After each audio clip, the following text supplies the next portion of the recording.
India has passed a new law that will make it easier for non-Muslim minorities from neighboring countries to gain Indian citizenship. Opposition to it is especially strong in India's northeastern Assam state, which borders Bangladesh. Assam is an ethnically diverse region with a large Muslim population. Thousands have defied a curfew to protest the new measure. People there fear undocumented Hindu migrants from neighboring Bangladesh will now be granted citizenship and dilute the political sway of the region. A rupture of faith in the state. Many here in Assam see the passage of the Citizenship Amendment Bill as a clear message from the Hindu nationalist government that they are second-class citizens. The government, what are they doing? They're trying to make us minority in our own very state, in our own very religion, by giving citizenship to Bangladeshis. The new law would allow non-Muslim religious minorities from neighboring countries, like Bangladesh, to claim Indian nationality. A campaign promise delivered by Prime Minister Modi's BJP government, which denies the measure discriminates against any group.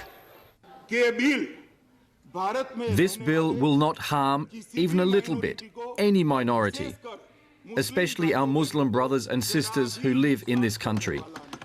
Because this bill only gives citizenship, it doesn't take it away from anybody. But critics say the law undermines India's secular constitution and is blatantly anti-Muslim. In this bill, they are targeting a community without naming it. It violates the basic structure of the Constitution. It is divisive and exclusive. It will destabilize our polity, and 18 to 20 million people will not trust us. In a tweet, Prime Minister Narendra Modi hailed a landmark day for India and promised the bill would alleviate the suffering of many who faced persecution. But in Assam, the bill is another reason to distrust Modi's India. A recent citizenship registry exercise excluded 2 million people in Assam, who now have to prove their citizenship or be rendered stateless. Hindus left off the list now have protection, but not Muslims, who could face deportation.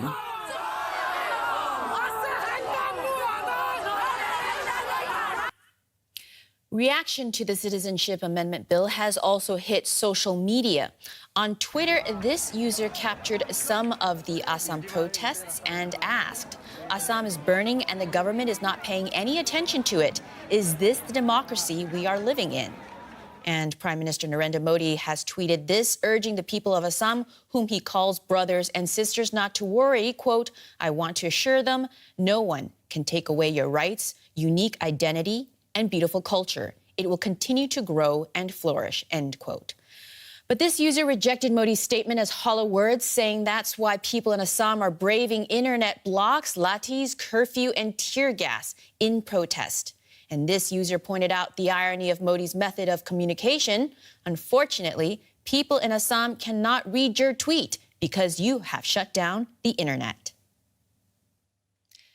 We have Dr. Binayak Sen with us. He is Research Director of the Bangladesh Institute of Development Studies to talk about this and also other challenges his country is facing. So what kind of reaction is this new law getting in Bangladesh, if any?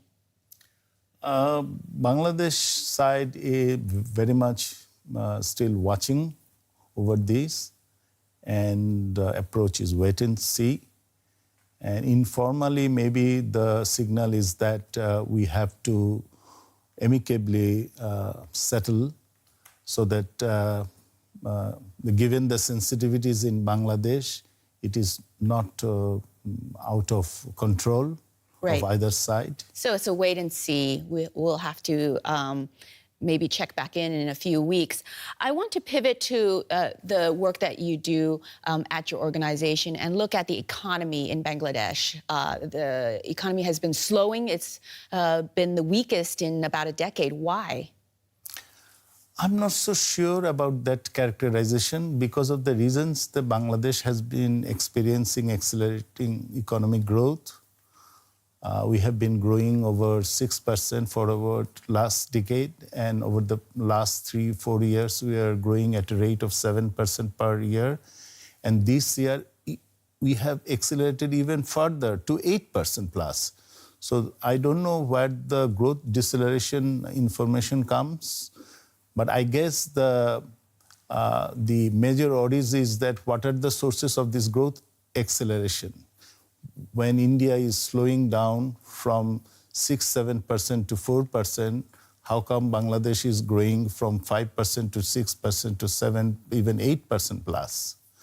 So some of the commentators have made the point that it is incongruent with the information of bank credit increase, because normally when you are a growing economy, you would expect bank credit to expand fast.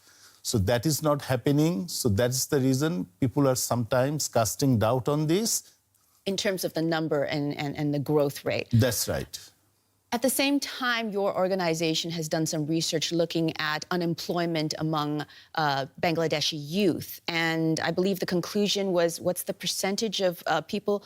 30% of people could, as much as 30% of Bangladeshi youth could be unemployed. How do you solve this problem? Well, first thing is that that study which you are referring to was done on the basis of online platform. So it is a self-select audience of youth group who are responding to the questions. So one factor might be the queuing factor. They would like to wait for the kind of jobs they want, and the waiting period may last for 6 months to 2 years. So in that sense, that does not give us the true picture of unemployment among the educated youth, because some of these unemployments may be of voluntary in nature, that I am voluntarily choosing not to select that particular route for job seeking.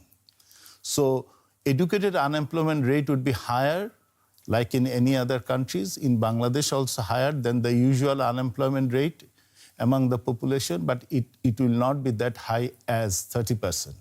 So in both of your answers, what is really interesting is that numbers can sometimes be deceiving, and it really depends on how you interpret it. Absolutely. And so when you look at these numbers and you look at the arguments about the state of the economy or the state of the future for Bangladeshi youth, what do you think long term?